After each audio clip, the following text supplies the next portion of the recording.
नमस्कार, खानदेश मसाला किचन या यूट्यूब चॅनलवरती तुम्हा सर्वांच्या मनापासून स्वागत आहे। आज आपण इथे खानदेशी मटमुगाच्या वड्यांची रेसिपी पाहणार आहोत।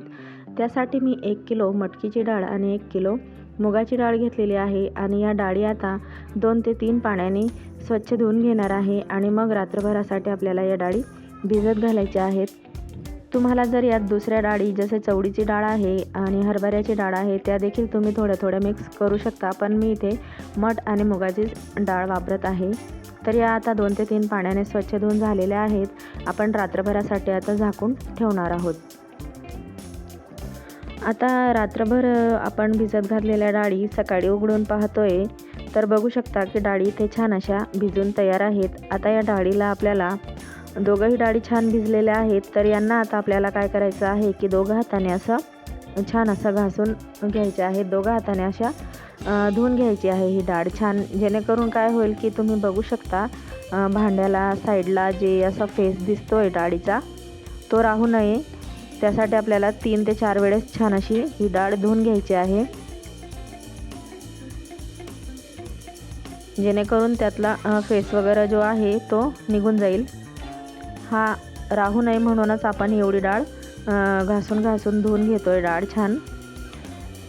तर तुम्ही इथे बघू शकता की 4 वेळेस धुतल्यानंतर इथे आता फेस वगैरे काहीच दिसत नाही। आता मी ही डाळ काढून घेणार आहे पाण्यातून।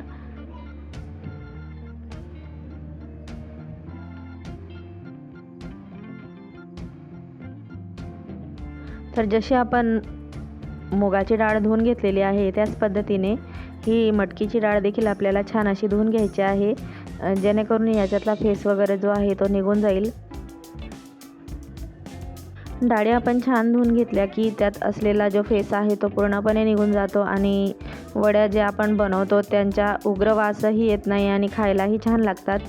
आणि हा जो फेस तुम्ही बघत आहात डाळीला जो साईडला जमत आहे तो एक प्रकारे हे आपल्या शरीरात जाणारं युरिक ॲसिडच म्हटलं जाईल, कारण की जेव्हा आपण कधी डाळ शिजवतो तुम्ही बघितलं असेल की साईडलाही असा फेस कढईला जमतो, तर तो फेस काढून घ्यायला हवा, म्हणजे तो आपल्या शरीरात युरिक ॲसिड वाढवण्याचं काम करतो। त्याच्यामुळे आपल्याला सांधेदुखी गुडघेदुखी असा त्रास होत असतो, म्हणून मी इथे डाळी छान अशा धुवून घेत आहे। तर तुम्ही इथे बघू शकता की डाळी आपल्या छान धुवून झालेल्या आहेत आणि फेस वगैरे काहीच नाही आहे। आता ही डाळ पण मी काढून घेत आहे। डाळींचे एक्स्ट्राचे पाणी निथळून घेण्यासाठी इथे मी टोपलीत टाकून घेतलेले आहे, तुम्ही चाळणीतही टाकून घेतली तरी चालेल।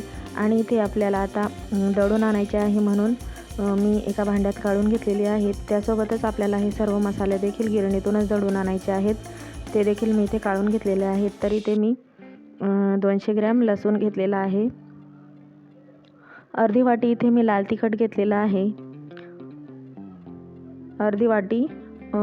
अर्धी वाटीपेक्षा कमी आहे, ही छोटी वाटी आहे। मीठ घेतलेलं आहे, पाव वाटी आपण इथे जिरं घेतलेलं आहे आणि सपाट वाटी भरून इथे मी बडीशेप घेतलेली आहे। जिरं आणि बडीशेप या समान वाटीने मोजलेलं आहे, म्हणून पाव वाटी आणि सपाट वाटीचं प्रमाण आहे। हिंग घेतलेलं आहे आणि आलं इथे थोडंसं घेतलेलं आहे आणि 1 जुडी आपण इथे कोथिंबीर वापरलेली आहे। आता हे सर्व मी गिरणीतून दळून आणणार आहे। तर आता हे सर्व मी दळून आणलेलं आहे। आता आपल्याला याच्या वड्या टाकून घ्यायच्या आहेत। त्यासाठी मी थोडंसं पीठ हातात घेतलेलं आहे आणि असं तुम्ही बघू शकता व्हिडिओत दाखवल्याप्रमाणे छोटे आपल्याला वड्या अशा टाकून घ्यायच्या आहेत। इथे मी व्हाईट कलरचं कापड टाकलेलं आहे, तुम्ही प्लास्टिक शीटवर टाकल्या तरी चालेल। प्लास्टिकची शीट असते ना त्याच्यावर छान सुकून एकदम आरामाने निघतात, याला थोड्याशा चिटकून बसतात ते, मग काढायला आपल्याला वेळ लागतो, पण तुटत वगैरे नाही, छान निघतात। तर या पद्धतीने छोट्या आपल्याला वड्या हाताने तोडून घ्यायच्या आहेत। इथे मी बाकीच्या ज्या वड्या आहेत, जे सांडगे आहेत ते झाऱ्याने देखील झारून घेतलेल्या आहेत, तर त्या देखील तुम्हाला दाखवत आहे। या पद्धतीने पीठ घेतलं आणि चाळणीवर आपण टाकून असं झारून घेतलेलं आहे। तर इथे आपल्या मटमुगाच्या ज्या वड्या आहेत त्या बाकीच्या हाताने तोडून घेतलेल्या आहेत, बाकीच्या झाऱ्याने झारून घेतलेल्या आहेत। आता 2 ते 3 दिवस उन्हामध्ये वाळवून घ्यायच्या आहेत। तर 2 ते 3 दिवसानंतर उन्हात छान वाळवून घेतल्यानंतर मी डब्यात भरून घेतलेल्या आहेत, तुम्ही बघू शकता.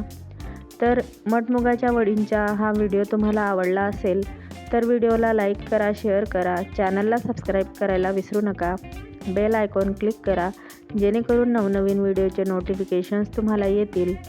वेळ काढून व्हिडिओ पाहिल्याबद्दल मनापासून धन्यवाद.